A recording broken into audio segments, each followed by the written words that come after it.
8 minutes plus tard, les pastilles sont presque entièrement consumées. Puis le point d'ébullition n'est pas atteint. Presque, là, il y a des bulles. C'est assez chaud pour une boisson chaude, mais c'est pas de l'eau bouillante. Donc, pas bon pour purifier de l'eau. Je suis en train de m'installer pour faire des tests avec différents combustibles pour le réchaud S-Bit.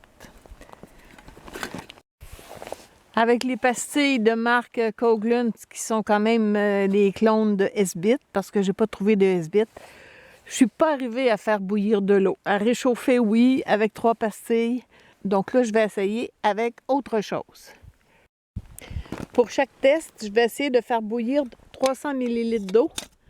La vitesse, bon, d'après moi, si on y arrive, ça va être assez semblable. C'est pas ce qui est important. Ce qui est important, c'est d'arriver au point d'ébullition. Et puis là, comme il commence à pleuvoir, ben mon premier test, ça va être avec le bois. Avec cette quantité de bois-là, j'en aurai assez avec mon réchaud IKEA pour amener 400 ml d'eau à ébullition. Donc, je vais placer au fond d'abord un peu d'écorce pour aider à enflammer les tout petits brindilles.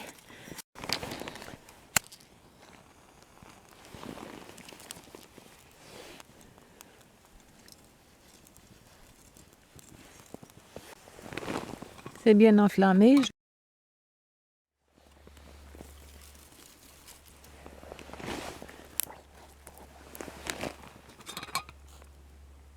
C'est éteint.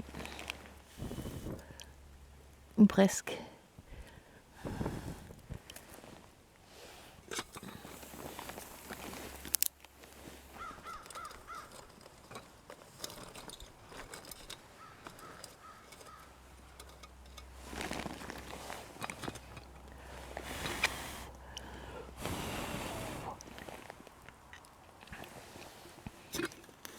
Bon, je vais ajouter de l'écorce.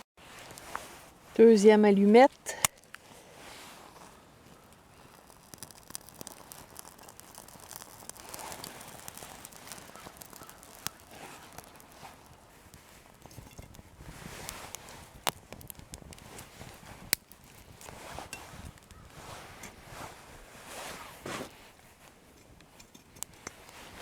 Le bois est tellement petit que ça brûle très très vite.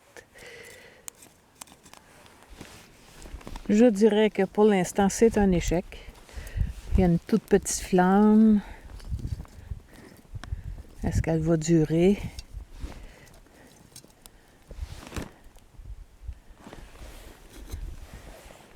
Non, même pas. Donc, j'ai ajouté une pastille Coghlan. Je vais l'allumer pour essayer qu'elle conserve les brindilles enflammées.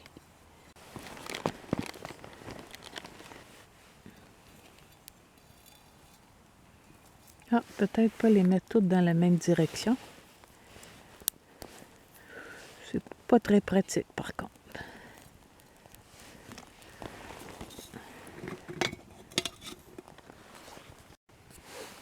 Bon, bien avec la pastille, le bois ne s'éteint pas.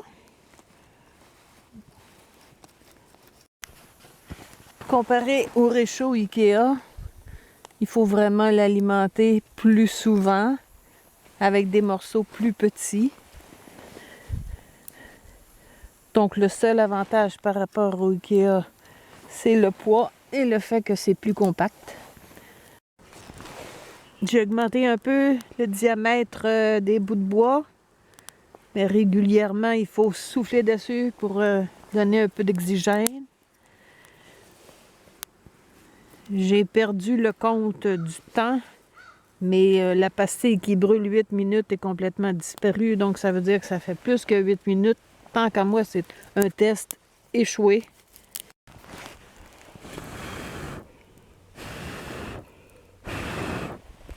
Ça prend de la patience. Oh! Ça boue, ça boue!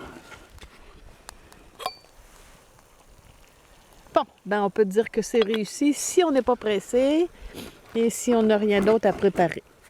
Je vais éliminer le bois qui reste, vider l'eau et commencer un autre test. Comme j'ai parlé du réchaud IKEA, je vous montre à quel point la petite popote qui a un format agréable, les poignées, le couvercle, Donc, ça irait bien sur le réchaud IKEA, ça chaufferait beaucoup plus vite. On a donc une popote de 500 ml qui va très bien dans le réchaud IKEA. Et on peut ajouter des choses à l'intérieur. Donc, même si on ne sert pas de la chambre de combustion, c'est un bon achat à moins de 25 $.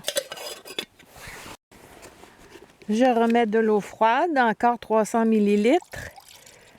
Et je vais faire le test cette fois avec le réchaud alcool. Le rectangle au fond, il s'insère très bien dans le cul de la canette. Donc, ça va lui éviter de bouger.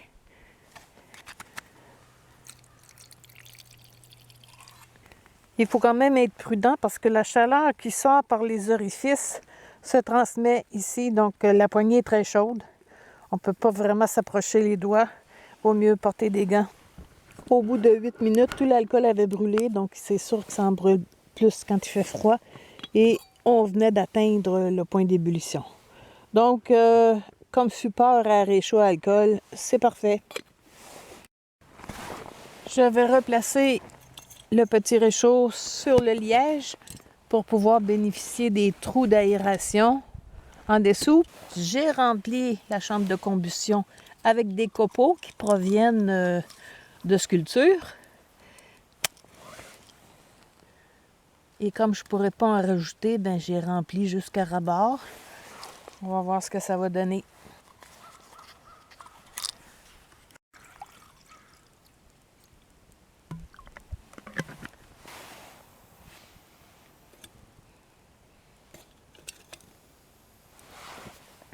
Ça brûle beaucoup trop vite, les copeaux.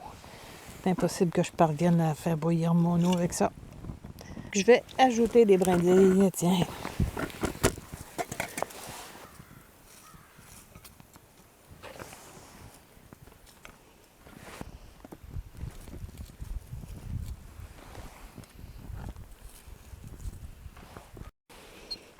Il n'y a pas assez d'oxygène pour que la combustion se poursuive. Donc, ça ne donne rien de continuer d'ajouter du bois, de souffler dessus. Ça revient au test que j'ai fait tantôt. Mais il me reste un dernier test à faire. Par précaution, je vais mettre un bout d'alu au fond. Et le test que je veux faire, c'est avec l'allume-feu, bois et paraffine.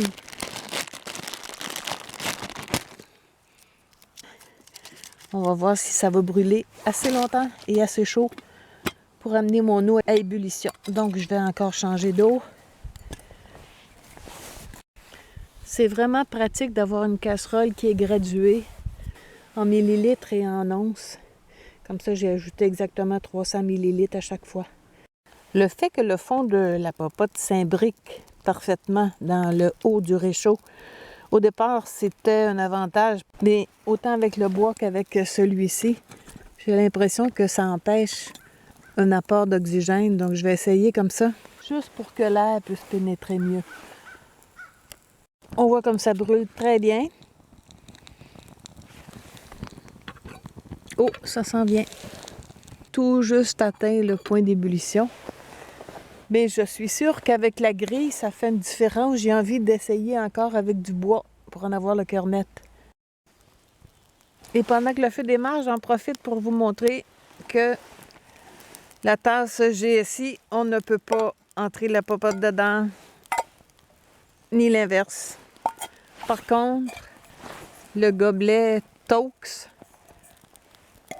on peut loger la popote dedans très facilement.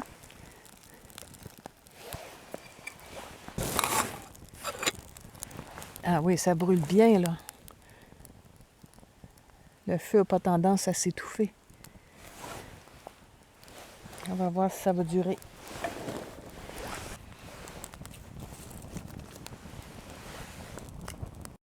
Bon, après 10 minutes, je peux dire que ça fonctionne mieux avec la grille, mais je doute que ces petits bois fournissent assez de chaleur pour amener l'eau à ébullition.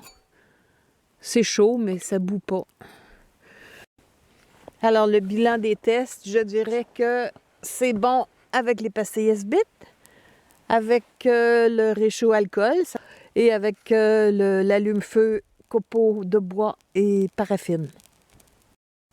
Il me reste à ramasser tout ça et surtout à vous remercier parce que j'ai atteint le nombre de 1000 pour mes abonnés YouTube.